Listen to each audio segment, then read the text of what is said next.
याद रखो, अल्लाह के हाथ में जिंदगी मौत है। तुम मौत का टाइम इधर उधर नहीं कर सकते। ये खौफ खत्म कर दो मौत का।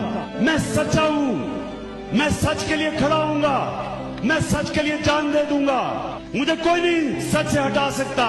ये है हमारा ईमान, और ये एक छोटे से इंसान को बड़ा इंसान बना देता है। इस ईमान पे मैं चलता हूं, इसलिए तो इन सारों के खिलाफ खड़ा हूं, सारे वक्त के फिरौनों के सामने खड़ा हुआ हूं। मेरा नस्बुल ऐन है, इया कना बदो व इया नस्ताइन। अल्लाह तेरी इबादत करता हूं, तेरे से मदद मांगता हूं। जिहाद क्यों अल्लाह ने हमारे पे फर्ज किया है? क्योंकि अल्लाह कहता है जब तुम जुल्म और नाइंसाफी देखो तो तुम्हारे पे फर्ज है इंसानों कि उसका मुकाबला करो, उसके सामने खड़े हो, जालिम का मुकाबला करो। मुझे अल्लाह ने इतना ज्यादा दिया, मेरी जिम्मेदारी है कि मैं उनके लिए कुछ करूं जिनको अल्लाह ने नहीं दिया। मैं तो पॉलिटिक्स में आया इस